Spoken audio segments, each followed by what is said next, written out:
మా latest videos కోసం మా ఈ తెలుగు న్యూస్ ఛానల్ సబ్స్క్రైబ్ చేసి గంట సింబల్ యాక్టివేట్ చేసుకోండి. ఈరోజే శ్రీకృష్ణ అష్టమి, కృష్ణుడి పుట్టినరోజు. ఈరోజు ఏం చేసినా చేయకపోయినా 12 లోపు ఈ కథలు వింటే చాలు, ఒక్క నిమిషంలో మీ దశ తిరిగిపోతుంది. ఇల్లంతా ఐశ్వర్యంతో నిండిపోతుంది. మీకు ఉండే కష్టాలన్నీ కూడా తొలగిపోతాయి. మీ జీవితం అద్భుతంగా మారిపోతుంది. కృష్ణుడి అనుగ్రహంతో సకల ఐశ్వర్యాలు సిద్ధిస్తాయి. ఇక మీకు అన్ని శుభాలే జరుగుతాయి. శ్రీ మహావిష్ణువు యొక్క దశావతారాలలో 8వ అవతారం శ్రీకృష్ణ అవతారం. జగత్తులో ధర్మ క్షీణత కలిగినప్పుడు తాను అవతరిస్తానని భగవంతుడు స్వయంగా చెప్పాడు. ద్వాపర యుగంలో ధర్మాచరణ క్షీణ దశకు చేరుకోవటంతో శ్రీ మహావిష్ణువు కృష్ణుడి అవతారం ఎత్తాడని పురాణాలు చెప్తూ ఉన్నాయి. శ్రీకృష్ణావతార జన్మదినం మనకు చాలా పవిత్రమైన పుణ్యదినం. దేవకి వసుదేవులకు దేవకి 8వ గర్భంగా శ్రీకృష్ణుడు ద్వాపర యుగ సంధి కాలమందు శుక్ల సంవత్సరంలో శ్రావణ మాసంలో బహుళ పక్షంలో రోహిణీ నక్షత్రంతో కూడిన అష్టమి నాడు అర్ధరాత్రి సమయాన కంసుడి చెరసాలలో జన్మించాడు. కృష్ణ జన్మాష్టమి అనగానే మనకు చిన్న చిన్న ముద్దుల మోహము కల యశోదా నందనుడు కృష్ణుడు గుర్తుకు వచ్చేస్తాడు. కృష్ణ జన్మాష్టమిని కృష్ణాష్టమి అని, లేదా జన్మాష్టమి, లేదా గోకులాష్టమి, లేదా అష్టమి రోహిణి అని అంటారు. కృష్ణాష్టమి రోజు శ్రీకృష్ణుని ప్రతిమ లేదా పటానికి షోడశోపచార పూజ చేసి కృష్ణుడికి ఇష్టమైన పాలు, పెరుగు, వెన్న, మీగడలు నివేదించాలి. దొరికితే పొన్న పూలు తెచ్చి పూజ చేయాలి, లేదా జాజి పూలతో పూజ చేసుకోవాలి. ప్రసవం రోజులలో తయారు చేసే కట్టె కారాన్ని దేవకి శ్రీకృష్ణుని ప్రసవించిన ఈ రోజున ప్రసాదంగా స్వీకరించడం ఆచరణలో ఉంది. తిరుమల శ్రీవారి ఆలయంలో స్వామికి కృష్ణాష్టమి రోజున ప్రత్యేక పూజలు నిర్వహిస్తూ ఉంటారు. ముందుగా ఈ రోజు ఒకరికి సాయం చేయాలన్న ఆలోచన వస్తే మన జీవితాల్లో ఎలాంటి మార్పులు కలుగుతాయో తెలిపే భాగవతంలోని ఈ కథను వింటే చాలు, అదృష్టం మీ తలుపు తడుతుంది. మీ కష్టాలన్నీ కూడా తీరిపోతాయి. ఒకసారి కృష్ణార్జునులు కలిసి మాట్లాడుకుంటూ వెళ్తూ ఉన్నారు. వారికి మధ్యలో ఒక యాచకుడు కనిపించాడు. చూసి జాలిపడిన అర్జునుడు అతని పేదరికం పోగొట్టేందుకు ఒక సంచి నిండుగా కూడా బంగారు నాణేలు ఇచ్చాడు. ఆ నాణేలను సంతోషంగా తీసుకుని వెళ్తున్న ఆ యాచకుడిని మార్గం మధ్యలో ఓ దొంగ కత్తితో బెదిరించి దోచుకున్నాడు. మళ్ళీ ఆ పేద బ్రాహ్మణుడు యాచకుడిలా మారి వీధుల్లో భిక్షాటన చెయ్యసాగినాడు. మళ్ళీ ఓ రోజు అతన్ని చూసి ఆశ్చర్యపోయిన అర్జునుడు ఈసారి ఓ ఖరీదైన వజ్రం ఇచ్చి ఆనందంగా జీవించమన్నాడు. ఆ యాచకుడు ఈసారి వజ్రాన్ని జాగ్రత్తగా ఇంటికి తీసుకుని వెళ్ళి గదిలో మూలన ఉన్న వినియోగంలో లేని ఒక కుండలో దాచిపెట్టి పడుకున్నాడు. తెల్లారింది. చూస్తే భార్య లేదు. అంతేకాదు ఆ కుండ కూడా లేదు. పరిగెత్తుకుంటూ నదీ తీరం వద్దకు వెళ్ళాడు. భార్యను, ఆమె చేతిలోని కుండను చూసి హమ్మయ్య అనుకున్నాడు. కుండ కింద పెట్టి చూస్తే వజ్రం లేదు. నదిలో నీళ్ల కోసం వంచినప్పుడు ఆ వజ్రం ప్రవాహంలోనికి జారిపోయింది. తన దురదృష్టానికి ఎంతో చింతించిన ఆ బ్రాహ్మణుడు మళ్ళీ యాచకుడిగా మారి వీధుల్లోకి వెళ్ళాడు. మళ్ళీ కృష్ణార్జునులు అతన్ని చూసి ఏమైందని అడిగి తెలుసుకున్నారు. ఇంకా ఇతనికి సాయం చేసి ఉపయోగం లేదు బాబా, ఇతనెవరో పరమ దురదృష్టవంతుడిగా ఉన్నాడు అన్నాడు అర్జునుడు శ్రీకృష్ణుడితో. లేదు అర్జున, ఈసారి ఏం జరుగుతుందో చూద్దాం అని బ్రాహ్మణుడి చేతిలో 2 బంగారు నాణేలు పెట్టాడు శ్రీకృష్ణుడు. ఒకప్పుడు సంచుడు బంగారు నాణేలు, విలువైన వజ్రం ఇస్తేనే నా దగ్గర నిలవలేదు. ఈ 2 నాణేలేమైనా నా తలరాతను మారుస్తాయా, నా పిచ్చిగాని అనుకుంటూ ఇంటికి వెళ్తున్నాడు ఆ బ్రాహ్మణుడు. దారిలో ఒక జాలరి వలకు చిక్కి విలవిలాడుతున్న చేపను చూశాడు. అతని హృదయం ద్రవించింది. కృష్ణుడు నాకిచ్చిన 2 నాణాలు ఎలాగూ నా తలరాతను మార్చలేవు. పాపం మూగజీవి, దాని ప్రాణాలైనా రక్షిద్దాం అని తన దగ్గర ఉన్న 2 నాణాలు ఇచ్చేసి ఆ చేపను తీసుకుని ఇంటికి తీసుకుని వెళ్ళి ఒక గిన్నెలో నీళ్లు పోసి ఆ గిన్నెలో ఉంచాడు. అతని భార్య ఆ చేపను చూసి అయ్యో, దాని నోట్లో ఏదో ఇరుక్కుందండి, అందుకే గిలగిలా కొట్టుకుంటుంది అని పిలిచింది. ఇద్దరూ కలిసి ఆ చేప నోరు తెరిచి గొంతులో ఇరుక్కున్నది తీసి చూసి ఆశ్చర్యపోయారు. నదిలో తాము జారవిడుచుకున్న వజ్రం ఆనందంతో ఉక్కిరి బిక్కిరై దొరికింది, నా చేతికి చిక్కింది అని గావు కేకలు పెట్టాడు. అదే సమయంలో అతనింట్లోకి ప్రవేశించిన ఓ దొంగ ఈ పేద బ్రాహ్మణుడిని చూసి కంగారు పడ్డాడు. గతంలో అతన్ని దారి దోపిడీ చేసి బంగారు నాణేల సంచి దొంగిలించాను. నన్ను చూసి ఆ బ్రాహ్మణుడు కనిపెట్టినట్టున్నాడు. నాది నాకు దొరికింది అని అరుస్తూ ఉన్నాడు అనుకుని దొంగ వణికిపోయాడు.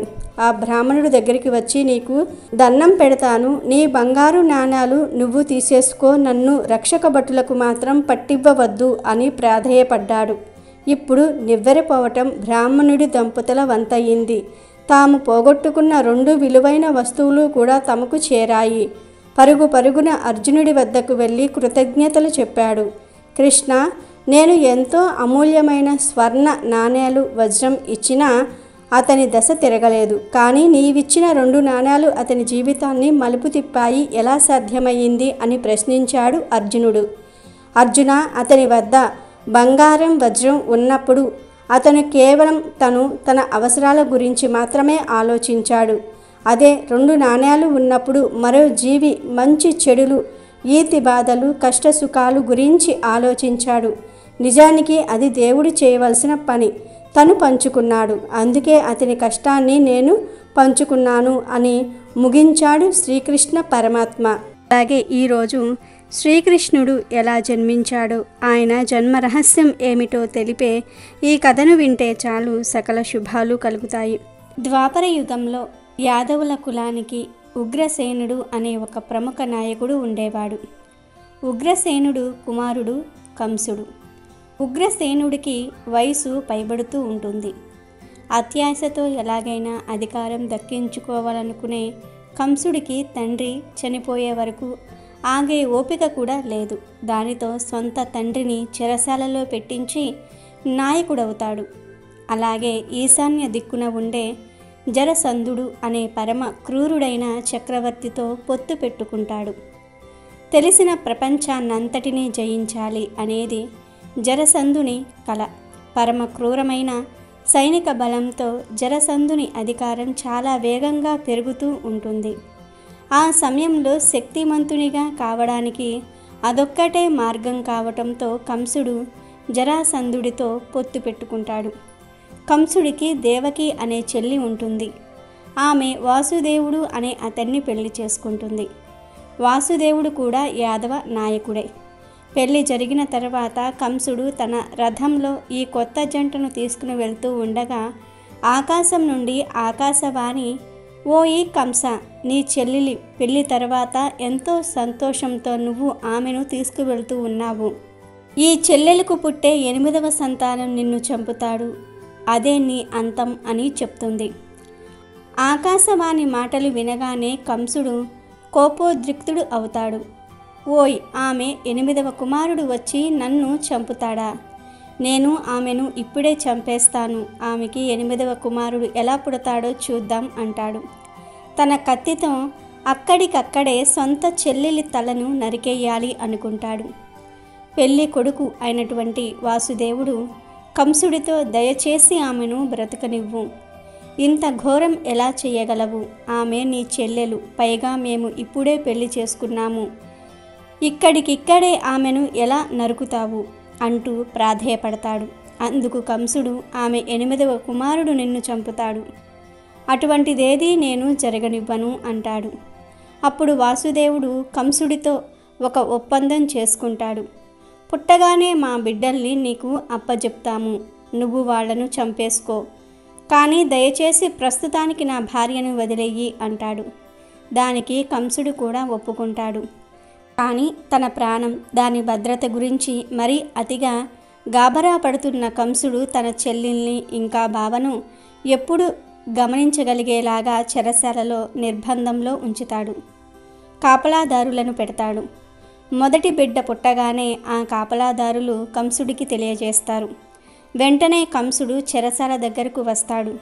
కంసుడు వచ్చినప్పుడు దేవకి వసుదేవులు ఏడుస్తూ, నిన్ను చంపేది 8వ బిడ్డ కదా, దయచేసి ఈ బిడ్డను వదిలేయి అంటూ అతని బ్రతిమలాడతారు. అందుకు కంసుడు నేను ఏ అవకాశము తీసుకోదలుచుకోలేదు అని పలికి ఆ బిడ్డ కాళ్ళు పట్టుకొని పైకి ఎత్తి బండకేసి బాదుతాడు. బిడ్డ పుట్టిన ప్రతిసారి ఇలానే కొనసాగుతుంది. వాళ్ళు కంసుణ్ణి ఎన్నో విధాలుగా ప్రాధాయపడతారు. కానీ అతను ఒక్క బిడ్డను కూడా విడిచిపెట్టడు. పుట్టిన 6 బిడ్డలను ఈ విధంగా చంపేస్తాడు. దేవకి వసుదేవులు ఈ కంసుడు చేసే పనులు చూసి విసిగిపోతారు. రాజ్యంలోని ప్రజలు కంసుడు అంటే ఎంతో భయపడిపోతూ ఉంటారు.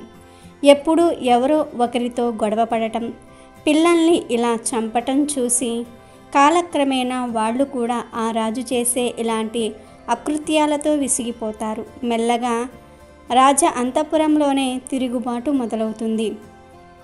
దేవకీ దేవి 7వ మారు గర్భం ధరించినప్పుడు విష్ణువు తన మాయతో ఆమె గర్భాన్ని నందనవనంలో నందుడి భార్య రోహిణి గర్భంలో ప్రవేశపెడతాడు.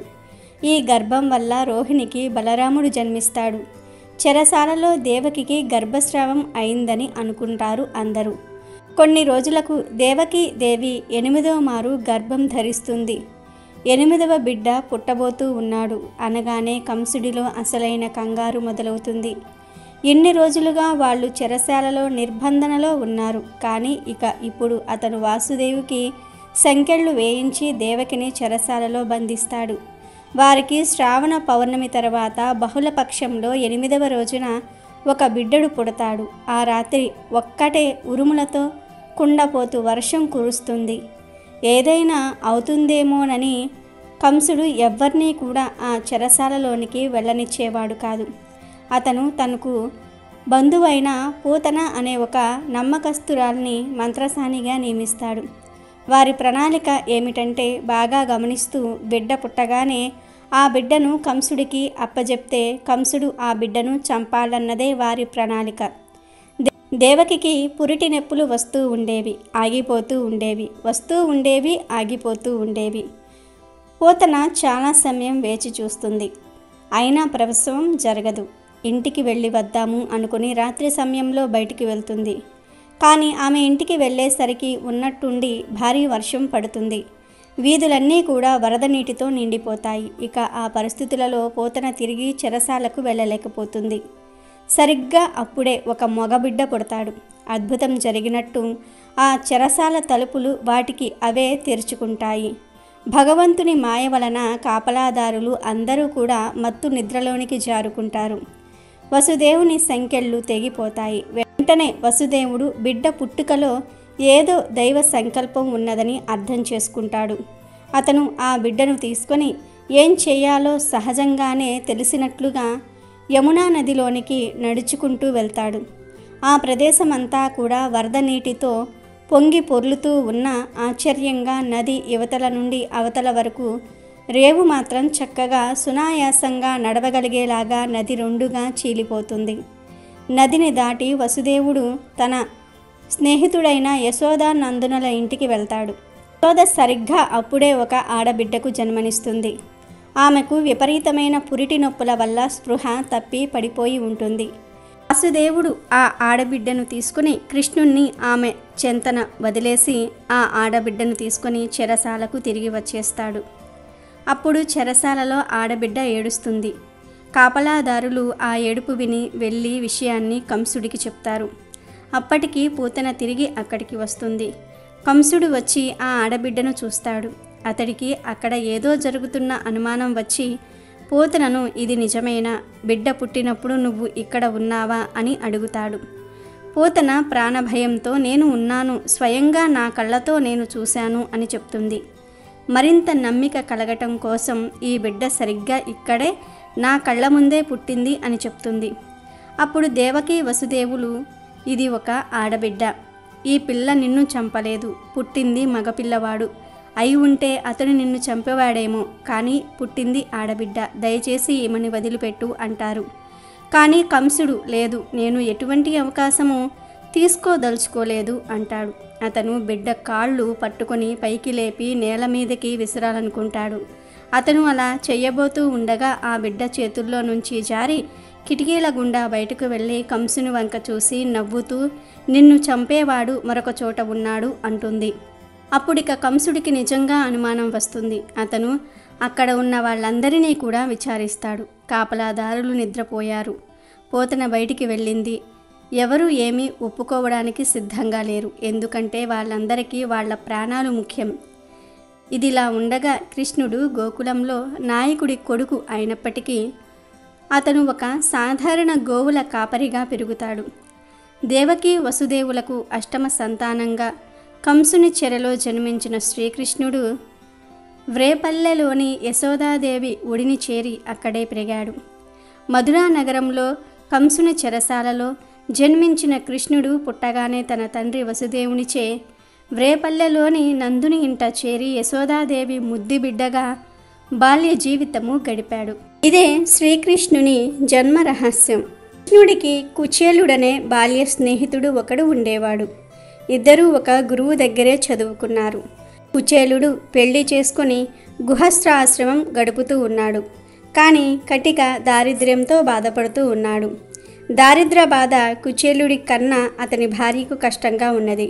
అందుచేత ఆమె ఒకసారి తన భర్తతో, కృష్ణుడు నీకు స్నేహితుడే కదా, అతను బ్రాహ్మణులకు ఎడతెరగని దానాలిస్తున్నాడట, శరణం వేరిన వారిని తప్పక ఆదుకుంటున్నాడట, అలాంటప్పుడు స్నేహితుడివి, సంసార భారం మోస్తున్న వాడివి, ఆయన నీకు సహాయం చేయడా అన్నది. ఆమె మాటలు విన్న కుచేలుడికి కూడా సహాయం కోరే వంకన కృష్ణుణ్ణి చూడాలనిపించింది. చూడటం వల్ల లాభం ఉంటుందని కూడా అతనికి తెలుసు. కనుక అతను భార్యతో, కృష్ణుణ్ణి చూడబోతున్నాను అని వట్టి చేతులతో కాకుండా అతనికి కానుకగా ఏదైనా తీసుకుపోతే బాగుంటుంది, అందుకు తగినదేమైనా ఇంట్లో ఉందా అని అడిగాడు. ఆ మాటలు విన్న కుచేలుడి భార్య ఇరుగు పొరుగు ఇళ్లవారి నుంచి 4 గుప్పెళ్ల అటుకులు ముష్టి ఎత్తి తెచ్చి వాటిని చిన్న గుడ్డలో మూట కట్టి భర్తకు ఇచ్చింది. కుచేలుడు ఆ అటుకుల మూట చేత పట్టుకుని ప్రయాణమై ద్వారకకు చేరుకొని కృష్ణుడి ఇల్లు వెతుక్కుంటూ వెళ్ళాడు. పెద్ద భవంతిలో మంచం మీద పడుకొని ఉన్న కృష్ణుడు కుచేలుణ్ణి చూడగానే లేచి ఎదురు వచ్చి గట్టిగా కౌగలించుకుని తీసుకువచ్చి తన మంచం మీద కూర్చోబెట్టి తానే స్వయంగా కుచేలుడి శరీరానికి గంధం రాసి పూలమాల వేసి దేవుణ్ణి చూసినట్లుగా చూశాడు. ఇల్లంతా మట్టి కొట్టుకుపోయి చిరిగిన బట్టలు ధరించి శవాకారంలో ఉన్న ఆ బ్రాహ్మణుడికి తన భర్త అంత ఆదరం చూపటం గమనించిన రుక్మిణీదేవి వింజామరం తీసుకుని కుచేలుడికి విసరనారంభించింది. కృష్ణుడు కుచేలుడి పట్ల చూపించిన అభిమానానికి అక్కడ ఉన్న వారంతా ఆశ్చర్యపోయారు. కృష్ణుడు కుచేలుడికి చెయ్యదగిన మర్యాదలన్నీ కూడా చేసి గురుకులంలో చదివిన రోజుల నాటి అనుభవాలు నెమరువెయ్యనారంభించారు. ఒకసారి గురుపత్ని వాళ్లను సమిధలు తెమ్మని పంపింది. వాళ్ళు ఒక మహా అరణ్యంలో ప్రవేశించారు. ఇంతలో ఒక పెద్ద గాలివాన ఆరంభమయ్యింది. ఆకాశాన మెరుపులు మెరిశాయి, పిడుగులు పడ్డాయి. ఇలా మెరుపులు ఉరుములు సాగుతూ ఉండగానే సూర్యాస్తమయం అయిపోయింది. సమిధుల కోసం వచ్చిన వాళ్ళు తడిసి ముద్ద అయిపోయారు. దారి తెలియలేదు. కటిక చీకటి. ఒకళ్ళ చేతులు ఒకళ్ళు పట్టుకొని అరణ్యంలో తెల్లవార్లు తిరిగారు. మర్నాడు తెల్లవారింది. శిష్యులు అడవిలో చిక్కుకుపడి పోయారని తెలిసిన గురువు వాళ్లను వెతుక్కుంటూ వచ్చి దైన్యస్థితిలో ఉన్న కుర్రవాళ్లను చూసి, మా కోసం ఎంత ప్రయాసపడ్డారు, ఇంతకన్నా ఉత్తమ శిష్యులు గురువుకు ఏం చేయగలరు, మీ భక్తికి సంతోషించాను, మీ కోరికలు తీరుతాయి అని ఆశీర్వదించాడు. ఈ సంఘటనను కృష్ణుడు కుచేలుడికి జ్ఞాపకం చేసి గుర్తు ఉన్నదా అని అడిగాడు. అప్పుడు కుచేలుడు, నీతో గురుకుల వాస స్నేహం చేసిన నా బోటి వాడికి ఏ కోరిక తీరదు అన్నాడు. కృష్ణుడు ఆ మాటకు నవ్వి, ఇంతకు మీ ఇంటి నుంచి ఏం తెచ్చావు అని అడిగాడు. ఆ మాట వినగానే కుచేలుడు కంగారు పడ్డాడు. కృష్ణుడికి తాను తెచ్చిన అటుకలు ఇవ్వాలంటే అతనికి చాలా సిగ్గు వేసింది. కృష్ణుడు బలవంతంగా కుచేలుడి చేతిలో ఉన్న గుడ్డపీలిక మూట తీసుకుని, ఇందులోది ఏమిటి అని అడుగుతూ విప్పి, అటుకులే, నాకెంత ఇష్టమనుకుంటున్నావు అని పిడిగడు నోట వేసుకొని మరో పిడిగడు చేతిలోనికి తీసుకున్నాడు. ఆ రాత్రి కుచేలుడు కృష్ణుని ఇంటనే స్నానము భోజనము నిద్ర సుఖంగా చేసి తాను నిజంగా స్వర్గంలోనే ఉన్నాననుకున్నాడు. మర్నాడు కుచేలుడు తన ఇంటికి ప్రయాణమయ్యేటప్పుడు కృష్ణుడు అతన్ని కొంత దూరం సాగనంపాడు. తనకు కృష్ణుడు ధనమేమీ ఇవ్వలేదు. అతను తన మనసులో కృష్ణుడు మహారాజు, నేనే నిరుపేద బ్రాహ్మణుణ్ణి కదా అన్న ఆధారంతో నన్ను అతను కౌగిలించుకున్నాడు. తన తమ్ముణ్ణి చూసినట్లుగా చూశాడు. తన భార్య పడుకునే మంచం మీద కూర్చోబెట్టాడు. తన భార్య చేత వీజామర వీయించాడు. దేవుడికి చేయదగినన్ని మర్యాద చేశాడు. నాకు డబ్బిచ్చినట్లయితే నాకు కళ్ళు నెత్తికొచ్చి తనను మర్చిపోతాననుకుని కాబోలు ఆ పని చేయలేదు అనుకున్నాడు. కానీ కుచేలుడు ఇంటికి వెళ్ళేసరికి కళ్ళు జిగేలుమనే రాజభవనాలు కనిపించాయి. ఉద్యానవనాలు, సరోవరాలు కనిపించాయి. వాటిలో రకరకాల పక్షులు, తామరలు, కలువలు కనిపించాయి. భవనంలో దాసదాసీలు తిరుగుతూ ఉన్నారు. ఇది ఎవరి ఇల్లై ఉంటుంది? నా ఇల్లు కాదే, ఇదంతా ఇక్కడ ఎలా వచ్చింది అని కుచేలుడు దిగ్భ్రాంతి చెంది ఉండగా, దేవత అన్నట్టు ఉన్న స్త్రీ పురుషులు మేళతాళాలతో ఎదురువచ్చి భవనంలోనికి అతన్ని తీసుకుపోయారు. మారువేషంలో ఉన్న లక్ష్మీ దేవతలాగా కుచేలుడి భార్య వచ్చి తన భర్తను చూసి కన్నీరు వచ్చే కళ్ళను గట్టిగా మూసుకొని భర్తకు భక్తితో నమస్కరించి మనసులో అతన్ని ఆలింగనం చేసుకున్నది. ఇదంతా చూసి కుచేలుడు తనలో తానే, నాకీ ఐశ్వర్యమంతా కృష్ణుని చూసి రావటం చేతనే కలిగి ఉంటుంది, మరో కారణం ఏదీ కనబడటలేదు. స్నేహితుడంటే అలాగే ఉంటాడు. తాను పుచ్చుకున్నది కొంచెమే అయినా దాన్ని చాలా ఘనంగా భావిస్తాడు. తాను ఇచ్చేది ఎంతో గొప్పది అయినా దాన్ని స్వల్పంగానే భావిస్తాడు అనుకున్నాడు. అటు తర్వాత సకల ఐశ్వర్యాలతో కుచేలుడు తన భార్యతోనూ బిడ్డలతోనూ సుఖంగా జీవించాడు. ఒకసారి శ్రీకృష్ణుడి పుట్టినరోజు నాడు సంగీతం, నాట్యం ఇంకా బాణాసంచాతో పెద్ద ఉత్సవం జరపాలని గొప్పగా ఏర్పాట్లు జరిగాయి.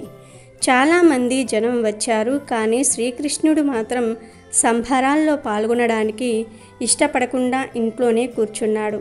సాధారణంగా ఎలాంటి వేడుకైనా నలుగురితో చేరడానికి కృష్ణుడు ముందుంటాడు. కానీ ఆ రోజు మాత్రం ఎందుకనో ఆయన ఇష్టపడటం లేదు. అప్పుడు రుక్మిణీదేవి శ్రీకృష్ణుడి దగ్గరకు వచ్చి, స్వామి, ఏమైంది మీకు? ఏమిటిది? ఎందుకని మీరు వేడుకల్లో పాల్గొనటం లేదు అని అడిగింది. దానికి కృష్ణుడు, నాకు తలనొప్పిగా ఉంది అన్నాడు. ఆయనకు నిజంగా తలనొప్పి ఉందో లేదో మనకు తెలియదు. బహుశా ఉండి ఉండొచ్చు. కానీ ఆయన నటించటంలో కూడా సమర్థుడు కదా. వెంటనే వైద్యుని పిలిపించండి అన్నది రుక్మిణి. వైద్యులు వచ్చారు. శ్రీకృష్ణుడికి ఆ మందు ఈ మందు ఇవ్వడానికి ప్రయత్నించారు. కృష్ణుడు, ఇవన్నీ నాకు పనిచేయవు అన్నాడు. మరి ఇంకేం చేద్దాం అని అడిగారు జనం. ఆపాటికే చాలామంది జనం వచ్చి చేరారు. సత్యభామ కూడా వచ్చింది. నారదుడు వచ్చాడు. శ్రీకృష్ణుడికి తలనొప్పిగా ఉంది, మనమేం చెయ్యాలి అని ప్రతి ఒక్కరూ కూడా కంగారు పడుతూ ఉన్నారు. అప్పుడు ఆ పరమాత్ముడు, నన్ను నిజంగా ప్రేమించే వాళ్ళు ఎవరైనా మీ పాదాల దగ్గర నుంచి కొంచెం ధూళి తీసి నా తల మీద రుద్దండి, నొప్పి తగ్గిపోతుంది అని చెప్పాడు. దానికి సత్యభామ, ఏమిటి అర్థం లేని మాటలు? నేను మిమ్మల్ని ప్రేమిస్తూ ఉన్నాను, కానీ నా పాదధూళి తీసి మీ తల మీద పెట్టడం మాత్రం చెయ్యను. అలాంటివి చెయ్యదగని పనులు అని అంది. ఇక రుక్మిణి కూడా, ఇది ఎలా చేయగలం? మహాపాపం కదా, ఇది మనం చెయ్యలేము అంటూ ఏడ్చేసింది. అక్కడ ఉన్న నారదుడు కూడా, నేను కూడా ఇలాంటి పని చేయదలుచుకోలేదు. నువ్వు సాక్షాత్తు భగవంతుడివి. దీంట్లో ఏ రహస్యం ఉందో నాకు తెలియటం లేదు. ఇందులో దాగి ఉన్న కుట్ర ఏంటో తెలీదు. నా పాదాల దగ్గర మట్టి తీసి మీ తల మీద పెడితే నేను నరకంలో మాడి మసైపోతాను అని నారదుడు కూడా వెనుదిరిగాడు. ఈ విషయం అంతటా పాకిపోయింది. మేము ఇలాంటి పని చెయ్యలేము. ఆయనంటే ప్రేమే, కానీ ఇలాంటి పని చేసి నరకానికి పోలేము అని ప్రతి ఒక్కరూ భయపడ్డారు. ఉత్సవం శ్రీకృష్ణుడి కోసం ఎదురు చూస్తోంది. కానీ ఆయన మాత్రం తలనొప్పితో అక్కడే కూర్చున్నాడు. ఈ వార్త బృందావనం వరకు చేరుకుంది. కృష్ణుడికి తలనొప్పిగా ఉందని గోపికలకు తెలిసింది. రాధ తన పవిట చెంగు తీసి నేల మీద పరిచింది. గోపికలందరూ కూడా దాని మీద తీవ్రంగా నృత్యం చేశారు. వాళ్ళు దాన్ని తీసి నారదుడికి ఇచ్చి, దీన్ని తీసుకుని వెళ్ళి శ్రీకృష్ణుడి తల చుట్టూ కూడా కట్టండి అని చెప్పారు. నారదుడు ఆ వస్త్రాన్ని తీసుకుని వెళ్ళి శ్రీకృష్ణుడి తల చుట్టూ కట్టగానే శ్రీకృష్ణుని తలనొప్పి మటుమాయమైపోయింది. ఆయన ఎప్పుడూ కూడా తాను దేనికి ఎక్కువ విలువ ఇస్తారో స్పష్టం చేసేవారు. రాజులతో పాటు తిరిగిన, రాజ్యాలను తనకు కానుకలుగా ఇచ్చిన ఆయన అవి తృణప్రాయంగా భావించేవారు. కానీ భక్తితో, ప్రేమతో చేసే పని మాత్రం కృష్ణుడికి ఎంతో విలువైనది. అలాగే ఈరోజు సత్సాంగత్యం వలన ఏం జరుగుతుందో తెలిపే ఈ పవిత్ర కథను వింటే చాలు, మీ ఇల్లంతా ఐశ్వర్యంతో నిండిపోతుంది. దేవర్షి అయిన నారదుడు సాక్షాత్ శ్రీ మహావిష్ణువు యొక్క అవతార రూపుడు. అందుకని యోగీశ్వరేశ్వరుడైన శ్రీకృష్ణుడు దేవర్షినాంచ నారదః అని అన్నాడు. అట్టి మహనీయుడైన నారదుడు ఒక్కసారి శ్రీకృష్ణుణ్ణి దర్శించుటకై వచ్చి దండ ప్రణామములు చేసి, ఓ కృష్ణ, సత్సాంగత్యము యొక్క ఫలము దయచేసి వివరముగా చెప్పండి అని కోరినాడు. జగద్గురువైన శ్రీకృష్ణుడు సత్సాంగత్య మహిమ అనుభవపూర్వకంగానే నారదునికి తెలియజేయాలని సంకల్పించి, నీవు తూర్పు వైపుగా వెళ్తే ఒక పెంటకుప్ప కనిపిస్తుంది. అందులో ఉన్న పేడ పురుగు దగ్గరకు వెళ్ళి దానిని సత్సాంగత్య మహిమేమని ప్రశ్నించు అని చెప్పి జగన్మోహనముగా చిరునవ్వు నవ్వినాడు. పరమాత్మ ఆదేశానుసారమే చేశాడు నారదుడు.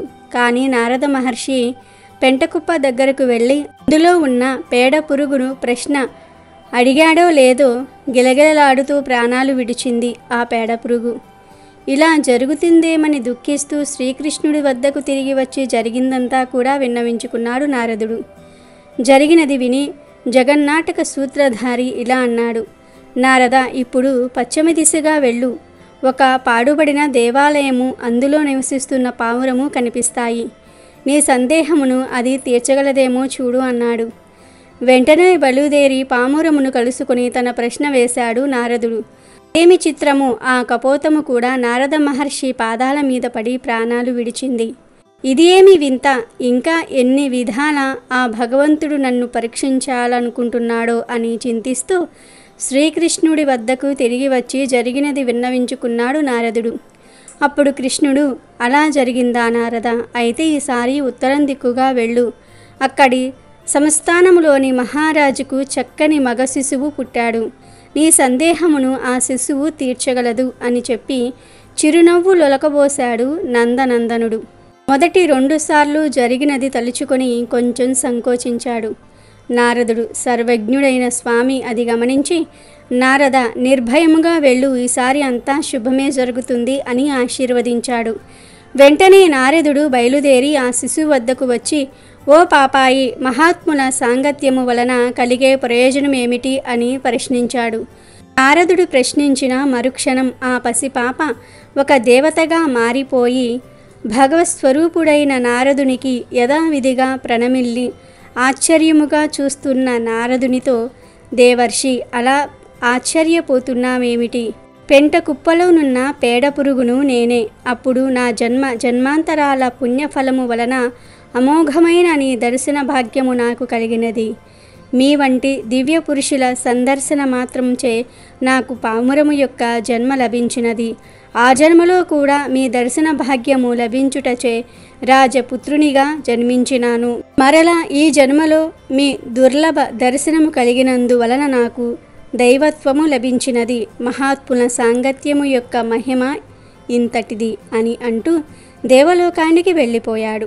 ఈ కథలోని నీతి ఏమిటి అంటే, జీవన్ముక్తికి ప్రథమ సోపానము సత్సాంగత్యము.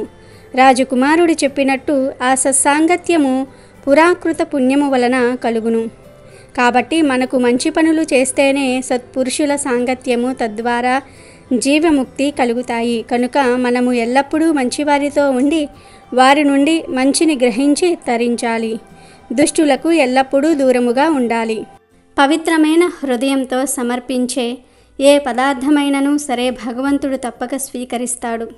ఒకప్పుడు ఒక భక్తురాలు ఉండేది. ఆమె కృష్ణ భక్తురాలు. ప్రతిరోజు ఉదయం ఆమె తన ఇంట్లోని కృష్ణ మందిరమును ఆవు పేడతో అలికి మిగిలిన పేడ ముద్దను కృష్ణార్పణమస్తు అంటూ బయటకు విసిరివేసేది. ఆ ఊరిలో స్థానికంగా ఉన్న ఒక శ్రీకృష్ణ దేవాలయంలో ఒక పూజారి ఉండేవాడు. ప్రతిరోజు ఉదయం అతను శ్రీకృష్ణ విగ్రహాన్ని కడిగి అలంకారం చేసి హారతి ఇచ్చే సమయంలో కృష్ణుడి ముఖం పైన ఒక చిన్న పేడ ముద్ద పడుతూ ఉండేది.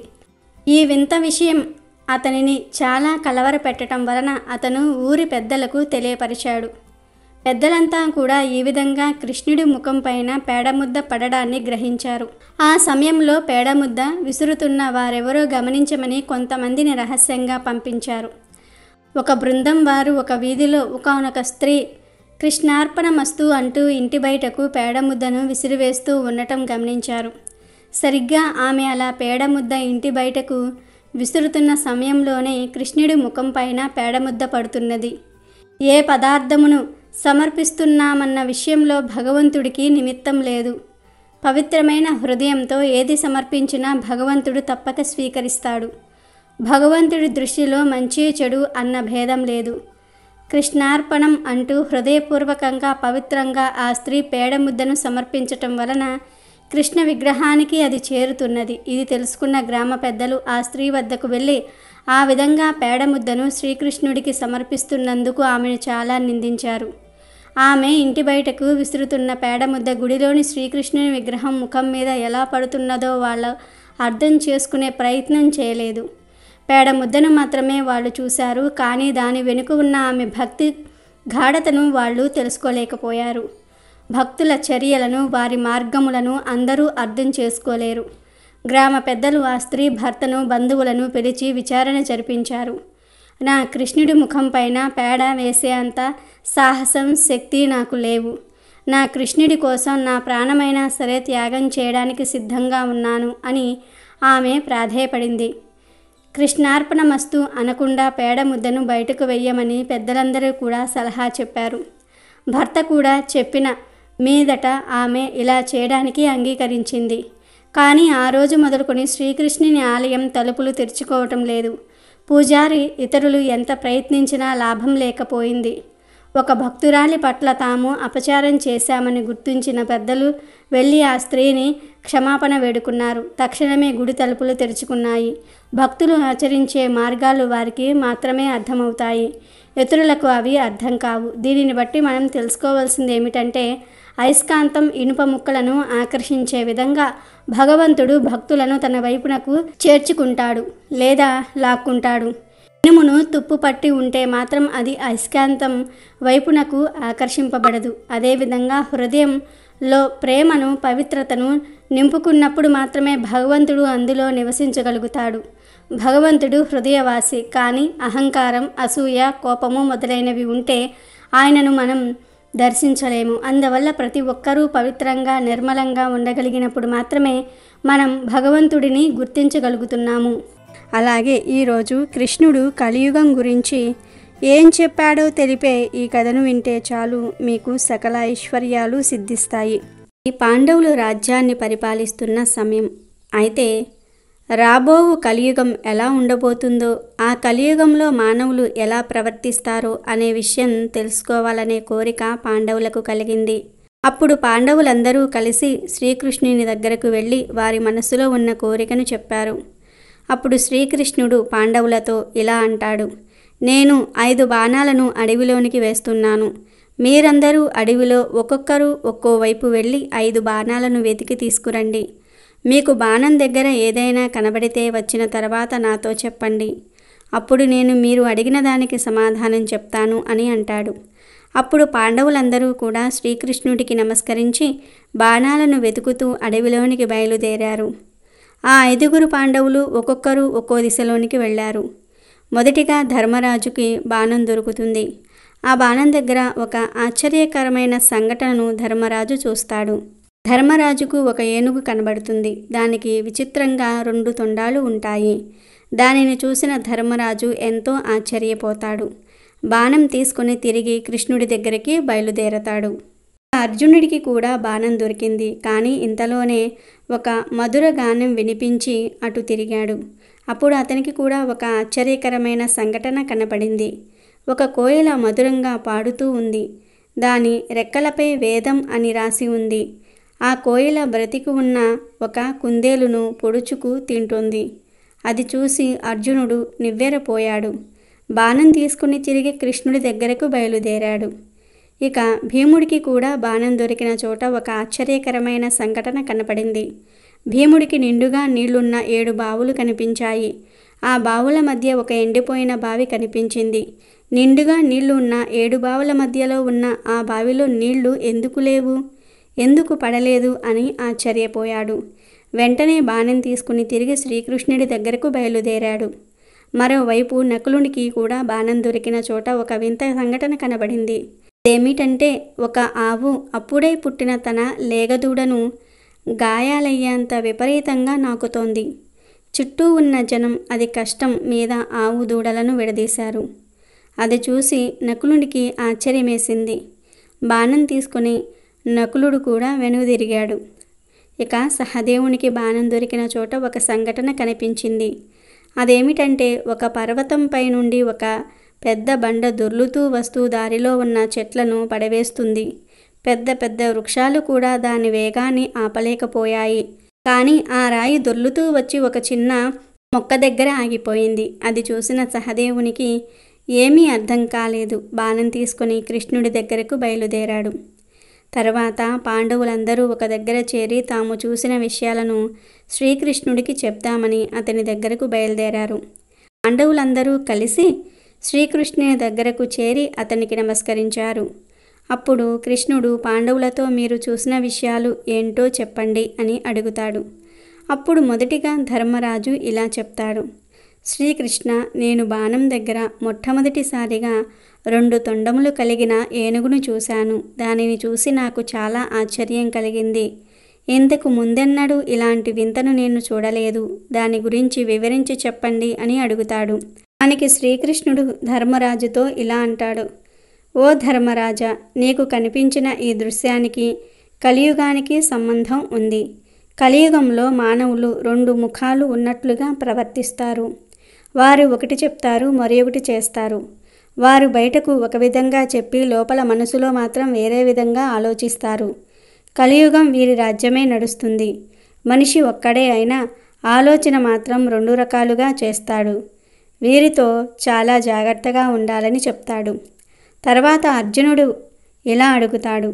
శ్రీకృష్ణ, నేను చూసింది ఇంకా ఆశ్చర్యంగా ఉంది. నేను బాణం తీసుకునే ప్రదేశంలో ఒక కోయిల రెక్క మీద వేదం అని రాసి ఉంది. ఆ కోయిల మధురమైన గానం చేస్తూ జీవించి ఉన్న కుందేలును పొడుచుకుని తింటూ కనిపించింది. సాక్షాత్తు సరస్వతీదేవినే మరిపించే ఆ కోయిల ఇంత వికృత చేష్టలు ఎలా చేయగలుగుతుంది అంటూ తనకు కలిగిన సందేహాన్ని కృష్ణ భగవాన్ వారి దగ్గర వ్యక్తం చేశాడు అర్జునుడు. అప్పుడు కృష్ణుడు ఈ విధంగా సమాధానమిచ్చారు. అర్జున, కలియుగంలో సరస్వతీదేవిని మెప్పించి విద్యావంతులు అయిన విద్వాంసులు, తెలివైన వారు తమ జ్ఞానాన్ని సక్రమంగా వినియోగం చేయకుండా కాకుండా అమాయక ప్రజలను, చదువురాని పేదవారిని మాయమాటలు చెప్తూ దోచుకుంటారు అని ఆ పక్షిలాగా వాళ్లను పీక్కు తింటారు. కోయిలలాగా తీయని మాటలు చెప్తూ వారిని వేధిస్తారు అని శ్రీకృష్ణుడు సమాధానమిచ్చాడు. అదేవిధంగా తర్వాత భీముడు ఇలా అడుగుతాడు. శ్రీకృష్ణ, నేను వెతికిన బాణం ఉన్న చోట నాకు 7 బావులు కనిపించాయి. ఈ 7 బావులలో 6 నిండుగా నీరు ఉంది. కానీ మధ్యలో ఒక బావిలో ఒక్క చుక్క నీరు కూడా లేదు. ఒకే నేలపై ఉన్న ఈ 7 బావుల్లో ఇదేం తేడా అంటూ భీముడు తన సందేహాన్ని శ్రీకృష్ణుడికి తెలియజేస్తాడు. భీముని ప్రశ్నకు సమాధానంగా కృష్ణుడు ఇలా చెప్తాడు. భీమ, కలియుగంలో ఉన్నవాడు మరింత ధనవంతుడవుతాడు. పేదవాడు మరింత నిరుపేదగా మారి కటిక దరిద్రాన్ని అనుభవిస్తాడు. ధనవంతుల మధ్యలో ఉన్న కూడా పేదవాడు ఎన్నడూ ఎప్పుడూ పేదవాడిగానే ఉంటాడు. దానికి సంకేతమే ఈ బావులు అని శ్రీకృష్ణుడు వెల్లడిస్తాడు. ఆ తరువాత నకులుడు శ్రీకృష్ణుణ్ణి ఇలా అడుగుతాడు. శ్రీకృష్ణ, నాకు బాణం దొరికిన చోట ఒక ఆవు దూడపై అతి ప్రేమ చూపిస్తూ నాలుకతో నాకుతుంది. ఆవు ప్రేమ ఎలా ఉంది అంటే ఆ ఆవును నాకటం వల్ల ఆ దూడకు గాయాలు అయ్యి రక్తం కారిపోతుంది. ఏంటి ఈ విపరీతమైన ప్రేమ అని శ్రీకృష్ణుణ్ణి అడగగా కృష్ణుడు ఇలా చెప్తాడు. నకుల, యుగంలో రాను రాను తల్లిదండ్రులకు పిల్లల మీద అధిక ప్రేమ ఎక్కువై ఆ పిల్లలు సోమరులుగా తయారు చేస్తారు. వాళ్ళు చూపించిన అతి ప్రేమ వలన పిల్లలు అభివృద్ధి ఆగిపోయి సోమరులుగా తయారయ్యి భూమికి భారంగా మారుతారు. జీవితంలో బాధ్యతల గురించి తెలుసుకోకముందే వారికి చిన్న వయసులోనే పెళ్లి చేస్తారు. ఈ కలియుగంలో కొడుకుపై తల్లిదండ్రులకు ఎలాంటి హక్కులు ఉండవు. కేవలం భార్యకు మాత్రమే పూర్తి హక్కులు ఉంటాయి. కలియుగంలో తల్లిదండ్రులు పిల్లలపై చూపే అతి ప్రేమకు ఆవు దూడలు చిహ్నాలు అని నకులునికి సమాధానమిస్తాడు శ్రీకృష్ణుడు.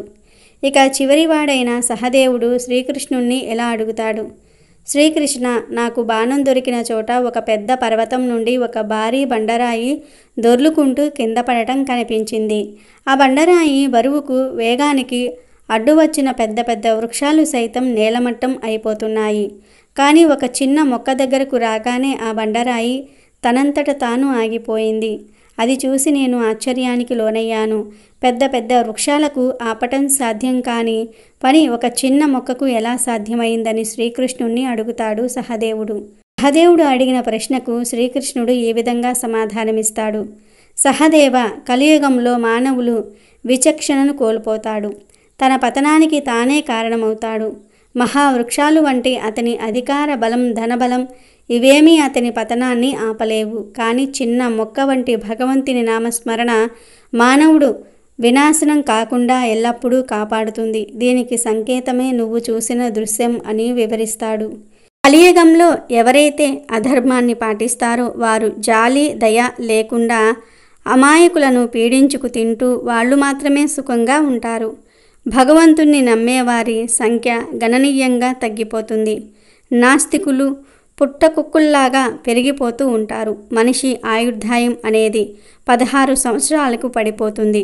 8 సంవత్సరాల వయసులోనే ఆడవారు పిల్లలకు జన్మనిస్తారు అంటూ కలియుగంలో జరగబోయే సత్యాలను పాండవులకు వివరిస్తాడు శ్రీకృష్ణుడు.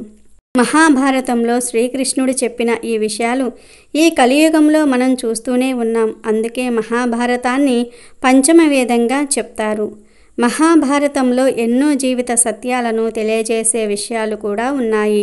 ధర్మరాజు తప్ప మిగిలిన 9 పాండవులు ఎప్పుడు ఎలా చనిపోయారో తెలిపే పురాణ కథను విందాం.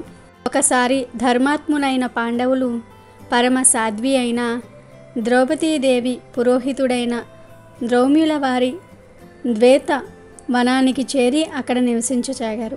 అక్కడ ఉండగా ఒకరోజు ఒకానొక బ్రాహ్మణుడు పాండవుల వద్దకు పరుగులీటుకుంటూ వచ్చి ధర్మరాజుతో, ఓ ధర్మనందన, యజ్ఞార్థము నేను అరణి అంటే నిప్పు పుట్టించే కొయ్యను అరణ్యము నుండి తీసుకొని వచ్చి వాటిని ఒక తరుశాక మీద పెట్టి మిగిలిన ఏర్పాట్లు చేయుచూ ఉండగా ఒక జింక ఎక్కడి నుంచో పరుగున వచ్చి ఆ వృక్షము పక్కగా వెళ్ళినప్పుడు దాని కొమ్ములకు నా అరణి చిక్కుకుంది. అలా నా అరణి తీసుకుని ఆ జింక మళ్ళీ అడవిలోకి పారిపోయింది. నా నిత్య కర్మకు ఆంతర్యం కలగకుండా నా అరణి తెచ్చి కాపాడు అని వేడుకున్నాడు. అర్థ రక్షణయే ప్రథమ కర్తవ్యం అని భావించే ధర్మజుడు వెంటనే తన విల్లు అందుకుని తన తమ్ములతో పాటు ఆ జింక వెళ్ళిన వైపుకు పరుగు తీశాడు. అద్భుత వేగంతో పోతున్న ఆ జింక ఎంత ప్రయత్నించినా వారికి చిక్కలేదు. అలా ఎంతో దూరం ఆ జింక వెనకాల పరిగెట్టారు. పాండవులు తీవ్రమైన అలసట, దప్పిక వారిని బాధించాయి. అయినా కర్తవ్య పాలనార్థం జింకను వెంబడిస్తూనే ఉన్నారు. చివరికి వారు దట్టమైన కీకా అడవిలోకి చేరుకున్నారు. అక్కడ ఆ జింక కనుమరుగైపోయింది. మానవ ప్రయత్నం విఫలం కాగా ఎంతో శ్రమతో ఆయాసపడుతున్న పాండవులు ఒక పెద్ద మర్రి చెట్టు క్రింద విశ్రాంతి తీసుకున్నారు. అప్పుడు నకులుడు ధర్మరాజుతో ఇలా అన్నాడు: నిరంతరము సత్య మార్గమును అనుసరించుచు ధర్మము తప్పకుండా చేరించే మనకు ఈ దుర్గతి ఎందుకు పట్టినదో ఒక జింకను పట్టి ఆ బ్రాహ్మణుని అరణి తిరిగి ఇవ్వలేకపోతున్నామే హతవిధి అన్నాడు. అది విని ప్రజ్ఞుడైన ధర్మరాజు ఇలా బదిలిచ్చాడు: నాయన, సుఖము దుఃఖము మనము పూర్వం చేసిన కర్మను బట్టే ఉంటాయి. సత్కర్మలకు సత్ఫలితము, కర్మలకు దుఃఖము తప్పదు. చేసిన కర్మ చెడిని పదార్థం, కర్మ వశముగా కాక ఏది జరగదు అన్నాడు. అప్పుడు భీమసేనుడు ఆ సత్యవాక్కులు విని, అయితే పరసతి పరమ పవిత్రత పైగా రజస్వలగా ఉన్న పాంచాలీదేవిని కురుసభకు జుట్టు పట్టుకుని ఈడ్చుకువచ్చిన అతి దురాత్ముడైన దుశ్శాసనుడు అక్కడే వధించకుండా ఊరక ఉన్నందుకే మనకు ఈ దుర్గతి పట్టి ఉండవచ్చు అని అన్నాడు. అది విని శ్రీకృష్ణ ప్రియ సకుడైన అర్జునుడిలా అన్నాడు: ధర్మాధర్మ విచక్షణ లేకుండా ఇష్టం వచ్చినట్టు కురు వృద్ధుల ముందర నోటికి వచ్చినట్టు మాట్లాడిన ఆ కర్ణుని నోరు మూయించక ఓర్చుకున్నందుకే మనకి దుఃఖములు అన్నాడు. అప్పుడు సహదేవుడు, దుష్టశీలుడైన దుర్యోధనుడు అధర్మ జూదమాడి మనలను మోసగించినప్పుడే దుష్ట శిక్షణ చేయునందులకే మనకి దుర్గతి పట్టినది అని అన్నాడు. జూదంలో పందెం కాసేవాడే ఆడాలన్నది నియమం. అలా కాకుండా తను ధనం ఓడి శకునిచే ఆడించి గెలుచుట అధర్మం అని సహదేవుని ఆంతర్యం. వేవిద్యాల మాట్లాడుతున్న సోదరులను చూసి ధర్మరాజు నకులునితో ఇలా అన్నాడు. నాయనా, మీ సోదరులందరూ తీవ్ర దాహముతో ప్రాణాలు కడబట్టుకు ఉన్నారు. ఈ వృక్షం ఎక్కి దగ్గరలో ఏదైనా జలధార ఉన్నదేమో చూడు అన్నాడు. వెంటనే నకులుడు ఆ చెట్టెక్కి నలువైపులా చూశాడు. దగ్గరలోనే అతి మనోహరమైన తటాకమున్నదని చెప్పాడు. అప్పుడు ధర్మరాజు, నీవు వెళ్ళి నీరు త్రాగి దప్పిక తీర్చుకొని మాకు కూడా కొంత జలం పట్టుకురా అని నకులునితో అన్నాడు. నకులుడు వెళ్ళి తటాకములోని నీరు త్రాగబోతూ ఉండగా ఒక అశరీరవాణి, ఓ మాద్రీనందన, ఈ జలములు నా ఆధీనంలో ఉన్నాయి. నీవు ఇవి త్రాగదలుచుకుంటే ముందు నా ప్రశ్నలకు సమాధానాలు చెప్పు అని పలికింది. దాహముతో తపిస్తున్న నకులుడు ఆ మాటలు పట్టించుకోకుండా నీళ్లు త్రాగినాడు. మరుక్షణం నిశ్చేష్టుడై పడిపోయాడు. ఆ తర్వాత సహదేవ, అర్జున, భీములు ఒక్కొక్కరుగా వచ్చి సాహసించి ఆ తటాకములో నుండి నీరు త్రాగి మృతుల వలె ఆ తీరము వద్ద పడిపోయినారు. ఎంతకీ తిరిగి రాని సోదరులను వెతుక్కుంటూ చివరికి ధర్మనందుడు కూడా ఆ తటాకానికి చేరుకున్నాడు. ధర్మరాజు తీరము వద్ద పడి ఉన్న తన ప్రియ సోదరులను చూసి ఆశ్చర్యపోయాడు. వారికేమైనదో అని దుఃఖించాడు. అసమాన సూరులు, వీరాది వీరులైన ఆ నలుగురు ఏ కారణంబుగా ఈ స్థితిలో ఉన్నారో అని బాధపడ్డాడు. పుణ్యచరిత అయిన కుంతీదేవికి ఈ విషయము తెలిస్తే ఎంత దుఃఖించునో అని తలిచినాడు. భీష్మ, విదురాది పెద్దలు అడిగితే ఏమి సమాధానము చెప్పాలి అని ఇట్లు పరిపరి విధములుగా వగచి దాహముతో ప్రాణాలు పోతున్న ఆ ధర్మనంజుడు తటాకములోని జలములు త్రాగుటకు ఉపక్రమించెను.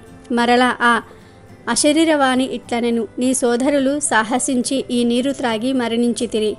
నీవు ఈ నీరు త్రాగాలంటే నా ప్రశ్నలకు విమల బుద్ధితో సమాధానములు ఇవ్వవలెను అని పలికింది.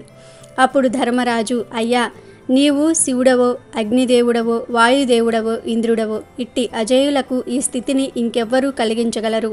నా యందు దయ ఉంచి మీ నిజ రూపంబు చూపి నా భయము తొలగించండి అని వేడుకోగా అతి ఘోరాకృతిలో ఉన్న యక్షుడు ధర్మరాజు ఎదుట నిలిచి నా ప్రశ్నలకు ఉత్తరములు ఇయ్యమని అడిగెను. సహజ వినయ సౌశీల్యుడైన ధర్మనందనుడు అతనికి ప్రణమిల్లి, దేవా, మీ చిత్తము, కానీ నా బోటి వానికి మీ ప్రశ్నలకు జవాబులిచ్చుట సాధ్యమా? అయినా నాకు తెలిసినంతలో చెప్తాను అని అన్నాడు. ఆ యక్షుని ప్రశ్నలకు ధర్మరాజు అద్భుత రీతిలో ఉత్తరములను ఇచ్చినాడు. దాంతో సంతృప్తుడైన యక్షుడు, మహాత్మా, నా ప్రశ్నలన్నిటికీ కూడా నీవు సరైన సమాధానములు ఇచ్చి నన్ను మెప్పించినావు. తమ్ములలో ఒకరిని బ్రతికించెదను, కోరుకోమని వరం ఇచ్చాడు. యామాంగుడైన నకులుని బ్రతికించమని ధర్మరాజు కోరగా యక్షుడు ఆశ్చర్యముగా ఇలా ప్రశ్నించాడు. భీమార్జునులు అతి భీమ బలులు. సేనుడు అతని భుజ బలముచే నిన్ను, నీ సోదరులను అనేక మార్లు మచ్చరముచే చంపాలనుకున్న దుర్యోధనుని కుయుక్తుల బారి నుండి కాపాడినాడు. ఇక అర్జునుడికి సాటి రాగల వీరుడు ఈ లోకంలో లేడు. అతడే మరలా నీ రాజ్యము నీకు అప్పగించగలడు. వీరిలో ఒకరిని కోరుకోక నకుల్ని ఎందులకు కోరుకున్నావు అని అడిగినాడు. ఇప్పుడు సమవర్తి అయిన ధర్మరాజు ఇలా ధర్మము మాట్లాడినాడు. కుంతీదేవి కుమారులైన ముగ్గురిలో నేను మిగిలినాను. అలాగే మాత యగు మాద్రీదేవి ఇద్దరు పుత్రులలో ఒకడైనా బ్రతకాలి కదా. అందుకే నకులుణ్ణి బ్రతికించమని కోరుతున్నాను. ఇట్లుగాక అన్యులను బ్రతికించమని కోరి అధర్మము చేయలేను అని చెప్పాడు. ధర్మనందుని ధర్మబుద్ధికి మెచ్చి ఆ యక్షుడు, నీ తమ్ములందరినీ కూడా బ్రతికించెదను అని కరుణించినాడు. వెంటనే ఆ నలుగురు లేచి కూర్చున్నారు. వారందరి దాహము తీరిపోయినది. ఆ యక్షుడి శక్తి చూసి ఆశ్చర్యపోయి, దేవా, నీవు సామాన్య యక్షుడవు కావు. ఇంద్రుడవో, వరుణుడవో, అగ్నిదేవుడవో, వాయుదేవుడవో, లేక ధర్మ ప్రభువైన నా తండ్రి యముడవో చెప్పుము అని ప్రార్థింపగా ఆ యక్షుడు కరుణించి తన నిజరూపము చూపి వారికి ఆనందము కలిగించినాడు. అది ఎవరో కాదు, యమధర్మరాజు. అప్పుడు యముడు, ఓ రాజా, నేను యమధర్మరాజును. సత్యము, శౌచము, దయ, దానం, తపం, శమము, దాంతి, యశము, జ్ఞానము, ముక్తి నా మూర్తులు. నీ ధర్మబుద్ధి పరీక్షించుటకు వచ్చినాను. నీ ధర్మ వర్తనమునకు మెచ్చినాను. ఏమి వరము కావలనో కోరుకోమని అనిను. ఇప్పుడు పాండవులలో మొదటివాడైన ధర్మరాజు, అయ్యా, నా ఆశ్రమం వద్ద ఉండే విప్రోత్తముడి అరణి ఒక హరణము ఎత్తుకుపోయింది.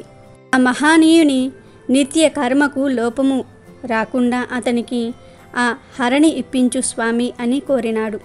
అంతటా ఆ ధర్ముడు అనగా యమధర్మరాజు తానే మృగరూపంలో వచ్చానని ధర్మరాజుకు చెప్పి అతనికి విప్రుని అరణి తిరిగి ఇచ్చెను.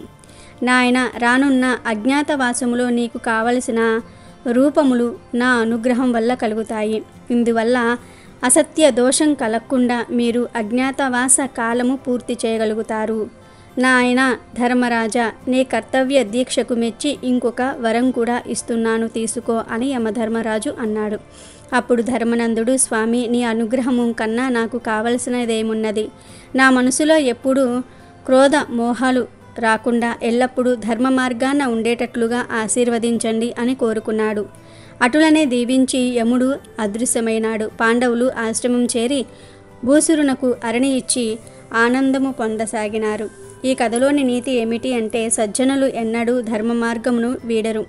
ధర్మరాజు నకులుని కోరి ధర్మ వర్తనము ఎంత సూక్ష్మమైనదో మనకు వివరించినాడు. వరం కోరుకోమనినప్పుడు ధర్మజుడు తనకే ఏదీ కోరుకోకుండా విప్రుని అరణి ఇప్పించమని కోరినాడు. దేవాలయానికి వెళ్ళిన ముందుగా ధ్వజస్తంభానికి మొక్కి ప్రదక్షిణ చేసి ఆ తర్వాతే లోపలికి వెళ్తాం. ఈ ధ్వజస్తంభం ఏర్పడడానికి ఒక కథ ఉంది. భారత యుద్ధానంతరం పాండవులలో జ్యేష్ఠుడైన ధర్మరాజు సింహాసనాన్ని అధిష్ఠించాడు. ధర్మబద్ధంగా రాజ్యపాలన చేస్తూ ఉంటాడు. ధర్మమూర్తిగా, గొప్ప దాతగా పేరు పొందాలనే కోరికతో విరివిరిగా దాన ధర్మాలు చేయటం మొదలు పెడతాడు. ఇదంతా చూస్తున్న శ్రీకృష్ణుడు అతనికి తగిన రీతిగా గుణపాఠం చెప్పాలనుకుంటాడు. ధర్మరాజుకు అశ్వమేధ యాగం చేసి శత్రురాజులను జయించి దేవతలను బ్రాహ్మణులను సంతుష్టపరిచే రాజ్యాన్ని సుస్థిరం సుభిక్షం చేయమని చెప్తాడు. ధర్మరాజు శ్రీకృష్ణుని మాట శిరసావహించి అశ్వమేధ యాగానికి సన్నాహాలు చేయించి అశ్వానికి రక్షకులుగా నకల సహదేవులను సైన్యంతో పంపుతాడు. ఆ యాగాశ్వం అన్ని రాజ్యాలు తిరిగి చివరికి మణిపుర రాజ్యం చేరుతుంది. ఆ రాజ్యానికి రాజు మయూరధ్వజుడు. ఆయన మహాపరాక్రమవంతుడు, గొప్ప దాతగా పేరుగాంచినవాడు. మయూరధ్వజుని కుమారుడు తామ్రధ్వజుడు పాండవుల యాగాశ్వాన్ని బంధించాడు. తామ్రధ్వజునితో యుద్ధం చేసిన నకుల సహదేవులు భీమార్జునులు ఓడిపోయారు. తమ్ములందరూ ఓడిపోయిన విషయం తెలుసుకున్న ధర్మరాజు స్వయంగా యుద్ధానికై బయలుదేరగా శ్రీకృష్ణుడు అతన్ని వారించి మయూరధ్వజుణ్ణి యుద్ధంలో జయించటం సాధ్యం కాదని, మహాబల పరక్రమవంతులైన భీమార్జునులే ఓడిపోయారని, అతన్ని కపటోపాయంతో మాత్రమే జయించాలని చెప్తాడు.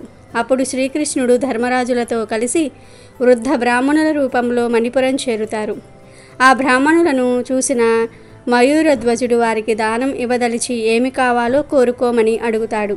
దానికి శ్రీకృష్ణుడు, రాజా, మీ దర్శనార్థమై మేము వస్తున్న దారిలో ఒక సింహం అడ్డు వచ్చి ఇతన్ని కుమారుణ్ణి పట్టుకుంది. బాలుణ్ణి విడిచి పెట్టవలసిందిగా మేము ప్రార్థించగా సింహం మానవ భాషలో ఎలా అంది, మీ కుమారుడు మీకు కావాలంటే మణిపుర రాజు అయిన మయూరధ్వజుడి శరీరంలోని సగభాగం నాకు ఆహారంగా అతడి భార్యాపుత్రులే స్వయంగా కోసి ఇవ్వగా తెచ్చి ఇస్తే అతన్ని వదిలివేస్తానని చెప్పిందని, కనుక ప్రభువులు మా యందు దయదలచి శరీరంలోని సగభాగాన్ని దానమిచ్చి ఇతడి కుమారుణ్ణి కాపాడమని కోరతారు. వారి కోరిక విన్న మయూరధ్వజుడు అంగీకరించి దానికి తగిన ఏర్పాట్లు చేయించి భార్యాసుతులను పిలిచి అతన్ని శరీరాన్ని మధ్యకు కోసి వారికి ఇవ్వమని చెప్తాడు. వారు ఆయన శరీరాన్ని సగంగా కోయటం చూసిన ధర్మరాజు అతని దానగుణానికి నివ్వెరపోయాడు. ఎంతలో మయూరధ్వజుని ఎడమ కన్ను నుంచి నీరు కారటం చూసిన ధర్మరాజు, తమరు కన్నీరు కారుస్తూ ఇచ్చిన దానం మాకు వద్దు గాక వద్దు అంటాడు. అందుకు మయూరధ్వజుడు, మహాత్మా, తమరు పొరబడుతున్నారు. బాధపడి నా శరీరాన్ని మీకు ఇవ్వటం లేదు. నా కుడి భాగం పరోపకారానికి ఉపయోగపడింది, కానీ ఆ భాగ్యం తనకు కలగటం లేదు కదా అని ఎడమ కన్ను చాలా బాధపడుతూ కన్నీరు కారుస్తున్నది అని వివరిస్తాడు. మయూరధ్వజుని దానశీలతకు మెచ్చిన శ్రీకృష్ణుడు తన నిజరూపాన్ని చూపి, మయూరధ్వజ, నీ దానగుణం అమోఘం, ఏదైనా వరం కోరుకో అనుగ్రహిస్తాను అంటాడు. పరమాత్మ, నా శరీరం నశించిన నా ఆత్మ పరోపకారార్థం ఉపయోగపడేలాగా నిత్యం మీ ముందు ఉండేలాగా అనుగ్రహించండి. అని కోరతాడు మయూరధ్వజుడు. అందుకు శ్రీకృష్ణుడు తదాస్తు అని పలికి మయూరధ్వజ నీటి నుంచి ప్రతి దేవాలయం ముందు నీ గుర్తుగా నీ పేరున ధ్వజస్తంభాలు వెలుస్తాయి. వాటిని ఆశ్రయించిన నీ ఆత్మ నిత్యం దైవ సన్నిధిలో ఉంటుంది. ముందు నిన్ను దర్శించి ప్రదక్షిణం నమస్కారాలు ఆచరించిన మీదటనే ప్రజలు తమ ఇష్టదైవాలను దర్శించుకుంటారు. ప్రతినిత్యము నీ శరీరమున దీపం ఎవరుంచుతారో వారి జన్మ సఫలమవుతుంది. నీ నెత్తిన ఉంచిన దీపం రాత్రులయందు బాటసారులకు దారి చూపే దీపం అవుతుంది అంటూ అనుగ్రహించాడు. ఆనాటి నుంచి దేవాలయాలయందు ధ్వజస్తంభాలు తప్పనిసరిగా ప్రతిష్ఠించటం ఆచారమయ్యింది. భక్తులు ముందుగా ధ్వజస్తంభానికి మొక్కి ఆ తర్వాతే మూల విరాట్లు దర్శనం చేసుకోవటం సాంప్రదాయంగా మారింది. కనుక ఈరోజు రాత్రి 12 లోపు ఈ కథలు వింటే చాలు.